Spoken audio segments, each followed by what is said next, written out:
What's up guys, I hope you had a fantastic Christmas. Today I want to introduce you to something you probably haven't seen, something that could very well dictate what the next generation of smartphones are going to look like. You might have heard of Doogee. They released the Doogee Mix, a bit of a surprise hit. They then continued on, released the Doogee Mix 2, a little bit less of a success.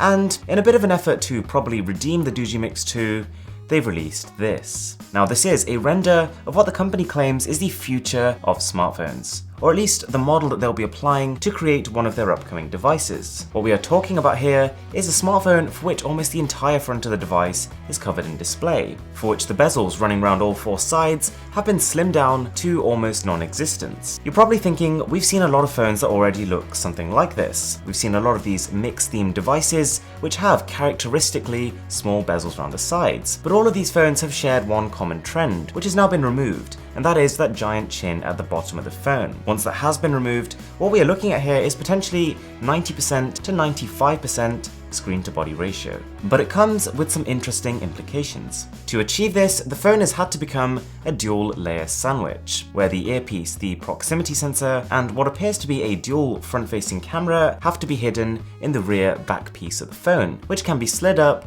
when in use. Now, when I first came across this design, I was kind of thinking, well, this might be causing a few more problems than it's solving. But there are some ways I think that Doogee could implement, or other manufacturers if they're going to go for this form factor, which might actually get around the problem a little bit. The fact that the phone can be slid up and down into two different positions potentially gives you another input method, the equivalent of having potentially another button on the phone. What could be done is every time you slide up the phone, it could automatically open up the camera app, but you could actually take it a step further on this style of phone to make it even easier than it is now. If you think about it, if you are going to be sliding up this phone to use the camera, the phone automatically knows you're going to be using the front camera. If you just open the camera app and the front isn't open, it knows you want to use the rear camera. So if anything, this unusual form factor could potentially make our camera experience even more convenient. It could save us a click compared to the type of smartphones we use now, where when you open the camera app, 50% of the time you're not using by default the camera that you want to. Another thing they should probably consider is that flicking your smartphone open and closed 25-30 times a day could get kind of tiring. One option would be to get some strong, durable coils and spring load the smartphone, such that every time you push it back into place, there's a little bit of resistance, but that means it is then loaded.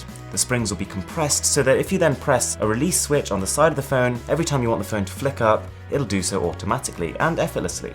This might, however, over time cause a little bit of a risk of wear and tear. Generally speaking, the less moving parts you have on a device, the less likely it is to go wrong. So they could also just connect the top and the bottom halves with some sort of electric slider. The third thing that I think is really important for either Doogee or whoever makes the first phone like this to do would be to make sure the phone has two distinct positions, the in position and the out position. And in either of these two, it's going to click firmly into place. What you really wouldn't want is for the back part of the phone just to be flopping around. You can't be on the phone to someone and your earpiece is just jiggling up and down because it's not locked into place. That would be a really sloppy experience. Okay, this body doesn't seem to at all affect the speaker placement.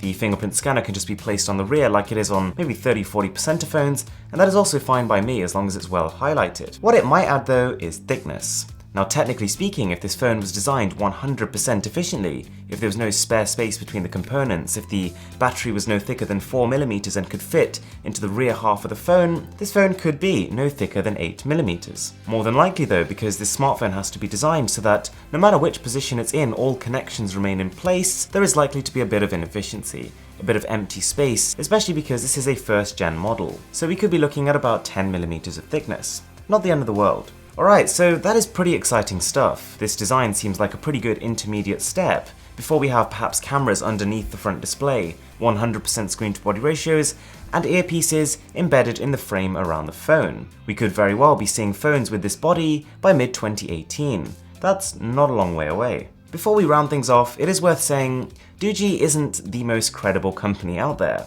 It's very possible they are making false promises in order to generate hype or maintain people's interest, but at the same time they have garnered quite a brand reputation in a very short period of time, so it wouldn't necessarily be a very wise move to squander it with something like this. So take it with a pinch of salt, but at the same time I think it's pretty likely that they will follow through, in some capacity. If you haven't seen my comparison of the Doogee Mix 2 and the Doogee Mix 1, it's an interesting comparison that ends with some quite telling results.